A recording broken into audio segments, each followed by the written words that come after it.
رجع دمر فهم الرحانو هاي كعد سنينا gabadha mulki warsamaha codka inaad nagu deeqdaan nagu kaalmaysaan oo ugu garab istaagtaan ma maqlaysaan magaciina hore ku hadlay nin marreexaan baa waxa laga soo xiray meesha la yiraahdo xagadheer atateera soo qabatay meesha markii la keenay waana la soo hadlo xalin baan la ka dhiga stage-ka tagna hawsha ma daba galay lacag baan lagu xiray 300 kun iyo wax la mid ah ee gorgoraan meesha kala kulmay adin meesha dibadda markii u tagnay kadib gabadha baan u imaanay warkaydan u sheegtay magaca ninkii way naga qaaday ninkii aan meel umbarna aan garan lahayn oo intaasoo xujiya qalin uga hortaagnaa maalin sabti baa la sii daa shilin ayuu la qaadan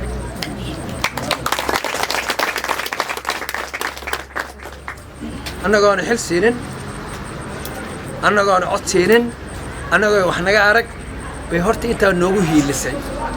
laakiin aniga intaa xoogaal ikiga ah ama aan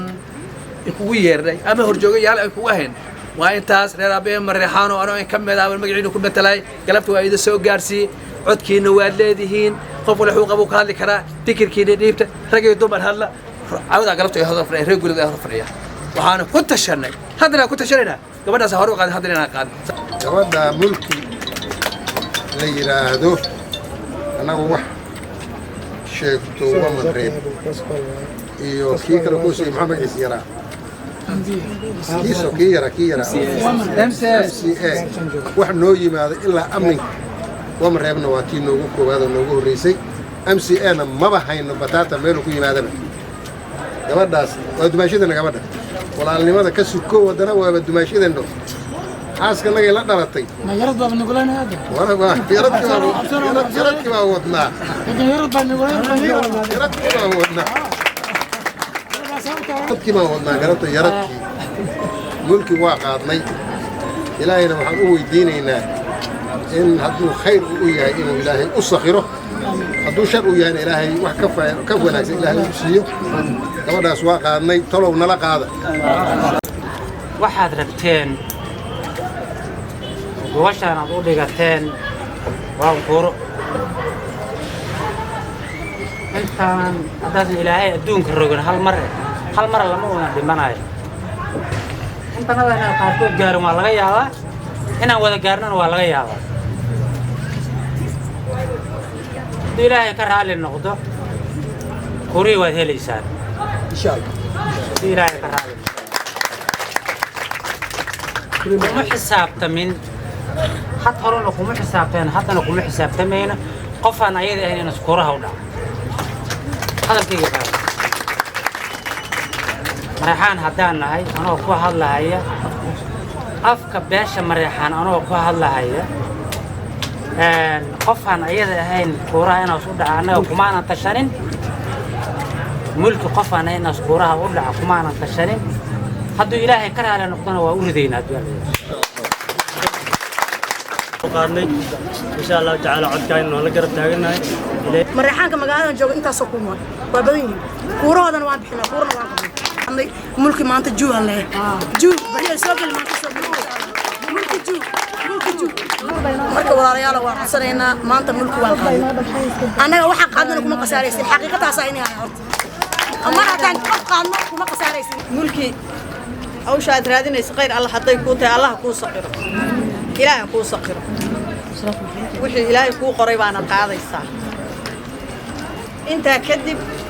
annaga maanta adaan loogu kaayeeray adaan noo wacatay khiyaarteedii odayaasheeda baana noo ka akhbaartana soo gaarsiiyay waa ku soo ajiibnay ilaahay idankiis waxaan rajaynaynaa sida hadda aan kuugu nimid inaan arrintaada u qaadanno hadduu Allah weyna ogolaado taasaad horta ogaanaysaa wixii yahay walaashiino gabadha walaashiina gabadhan idin la dhalatay waxay idinka doonaysaa waxa way codkaas jeebkiina ku jiro ayaan idinka baryayaa waa fahansantiin xilli siyaasan ku jirnaa muddadana waa iska gabagaba waqtigan oo kalena hadee walaalo waa la isdhaa samaha maanta waxaan idinku yeertay codka jeebkiina ku jiro inaad igu garab istaagtaan aad igu soo dhistaan insha Allah hadduu Ilaahay yiraahdo idin leeyahay niyadda ana ka jabin bini'aadanka ma sinno faraheena ma sinno samaha bini'aadanka ma sinno dadka isku aqli maaha isku karti maaha isku bini'aadanimo maaha marka waxa idin leeyahay Ilaahay aan ka barino horta hoggaan fiican oo ummadda u hoggaansan inuu Ilaahayna siiyo sifaan anagana aan ugu nisan insha Allah hadduu Ilaahay yiraahdo marka niyadda ana ka jabin yaana rajabeelin anigana waxaan idin leeyahay barasho horteed haynicina soo saasma barasho horteed haynicina waayo waxaan aaminsanahay haddaan soo guulaysto oo waxaan doonayo aan helo qof bini'aadan oo intuu ii soo baxdo ii imaado waxa aan awoodo ama awoodayda ah markaas inaan ka hagranayo uma malayna sifa anigana haddii aan beri soo guulaysto mulki waxay tahay aan idin tuso waxaan rabaa wax yar inaan idiin sheego mulki istaalka weyna Gaarisa ayaan ka shaqaynaya shaqo u joogay inta aan joogayna istaalkaas wallahi intaan ka soo tagay shaqada soo resign gareeyana dad badan oo waxay arkay iga soo dawaceen oo idhahayaan meeshaas walaalay aad baan kaaga tagnay maxaad oga soo tagtay marka waa fili kartaa qofka haddii meesha uu joogo looga mahad sheegto meel ka weyn hadduu gaarana waxaan aaminsanahay Gaarisa County idin inay iga mahad sheegan doonto insha Allah